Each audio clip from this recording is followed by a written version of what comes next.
I had a dream, you came to me.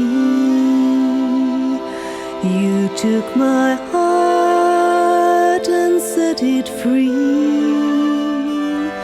A dream of dreams. The Taoiseach began St. Patrick's Day by chairing a meeting of the American-Ireland Advisory Council, but his main appointment is with the American President, with whom he spent just under an hour in the White House. After the meeting came the traditional presentation of shamrock. President Clinton said he wanted to underscore his strong support for the efforts to get the Northern talks up and running again. That Ireland will have a friend in the White House, Mr. Prime Minister, not just on St. Patrick's Day, but on every day of the year. And he announced his new ambassador to Ireland. I also want to take advantage of the Prime Minister's visit here to announce my intention to nominate as ambassador to Ireland a distinguished individual as Irish as Americans can be, Jean Kennedy Smith. It is a great honor for me to be nominated as ambassador to Ireland, and I'm extremely grateful to President Clinton for his confidence in me. I will do all I can to repay this confidence. We're clearing up now, John. Can I get you anything? Consultations. That is certainly an option that I should leave open, both of those options. Yeah. And have under serious consideration. No, not for me. As you know, talks began last year and then were suspended, and I'm very hopeful that the British and the Irish governments will get back together and begin a serious dialogue soon. I think that is a precondition, as I said, for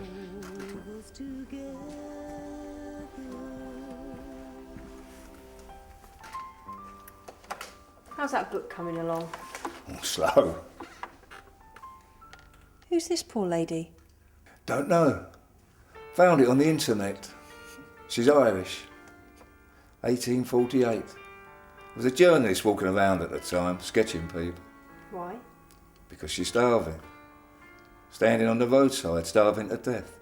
And I bet, if you look closely, there's people going about their own business while a fellow human being is starving to death. Looks like it's straight out of one of those horror films. Who are these? Well, that is the woman's laundry in the workhouse. Further down is the men's exercise yard. Looks like a prison. Why is she starving? Well, because of the potato blight. And it devastated the country. Is that what you're writing about? That's some of it. And then I come across this Irish family called the Minnitts. There's a story in it, but I'm not sure if there's a book. Minute? Not exactly Irish. No, they were French. They came over 200 years before the famine, and then they helped Cromwell. They were given land near a town called Nina, in Tipperary.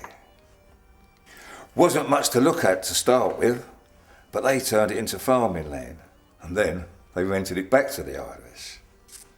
They built a house on the hill to keep an eye on things. They called it Anabeg.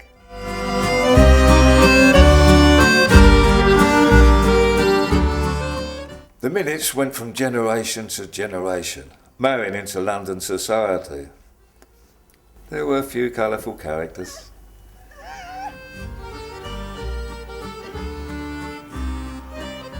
Nobody cared about a few Irish, so they could do as they liked.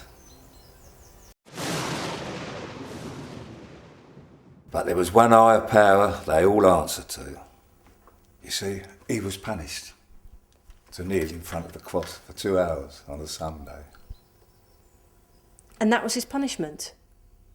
Correct. I don't get it. No laws. They kind of made it up as they went along. Usually depending on whether you come from the right family or not.